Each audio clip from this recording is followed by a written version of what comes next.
Jerome Powell and the Federal Reserve might be in the process of driving the stock market over a cliff by tightening into a recession. That is one potential scenario envisioned by fund manager Mark Spitznagel, who actually thinks the Fed will blink soon on rate increases. He isn't explicitly betting on either outcome, but would likely find himself in the headlines again if the more dire one comes true. The last time there was a contraction in the US economy, his firm, Universa Investments, earned an astounding 4,000% return in a matter of weeks. The time before that, during the financial crisis, he more than doubled clients' money even as the value of stocks was cut in half. In between those two downturns, Universa made $1 billion in a single day during the flash crash. Individual investors would love to buy the sort of crash protection that Mr. Spitznagel, a protege of Black Swan author Nassim Nicholas Taleb, sells to his sophisticated clients. But they can't, and, in their attempts to recreate it and gain some peace of mind, they wind up hurting their returns. Techniques range from chronically wrong attempts to read the economic tea leaves and time the market to the use of products or investments touted as hedges. For example, exchange-traded notes that rise in value on down days for the market have become some of the most traded instruments on US stock exchanges since the pandemic began. The ProShares Ultra Pro Short QQQ, which delivers 3 times the daily inverse return of the tech-heavy Nasdaq 100 index, has shined, rising 32% over the past 12 months. But many of its fans fail to grasp how awful it is to own in the long run, having lost 99.9% of its value since its 2010 inception. Getting the timing slightly wrong during the past year has stung too, with 45 days when the note's price fell by 5% or more and 7 days when it fell by at least 10%. Even the classic 60-40 stock/bond portfolio, meant to smooth out returns in choppy markets, has disappointed this year with inflation surging, losing about 16% through Friday, nearly as bad as owning a total stock market index fund.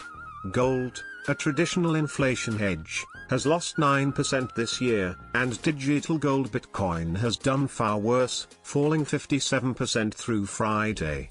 Risk and reward are traditionally seen as a trade-off. A smoother return means settling for a lower one. Mr. Spitznagel's book Safe Haven, Investing for Financial Storms, published a year ago, argues that it needn't be. A leaked copy of his fund's returns over its first decade through mid-2018, which predates its pandemic bonanza, does too. A portfolio with 3.3% in Universa, which uses sophisticated derivatives to profit from extreme market moves, and the rest in an S&P 500 index fund, turned $10,000 into $31,900. One that just owned the index grew to $25,307. Other portfolios with traditional hedges such as gold and treasury bonds did even worse. In an interview last week, Mr. Spitznagel said that individuals just can't replicate that result. His answer as to the next best thing for individual investors is what Warren Buffett would recommend: just buy and hold stocks for the long run. That is surprising because Mr. Spitznagel is at heart a pessimist.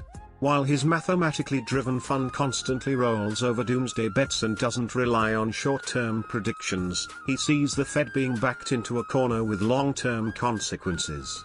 The size of its balance sheet and the buildup of debt in the economy overall leave it with the choice of continuing to try to crush inflation, thus pushing the US into a downturn, or else giving up on tightening as it did in December 2018 when it sent stocks back from the brink of a bear market. Unless the Fed acts wildly out of character and keeps tightening, inflation will stick around and bonds are no place to hide. A long-term bet on stocks, even if a crash lies in the near future, is the way to maximize wealth. Universa's clients rely on his fund to feel comfortable staying invested in risky assets, willing to put up with months or years of small, steady losses on that small part of their overall portfolio. California's huge public employee pension fund infamously lost its patience with Universa's strategy shortly before the pandemic crash and that 4,000% return. Individual investors who can keep their nerve better than a board of bureaucrats have the best chances of navigating future financial storms. The strategy is simple, but it sure isn't easy. Strategy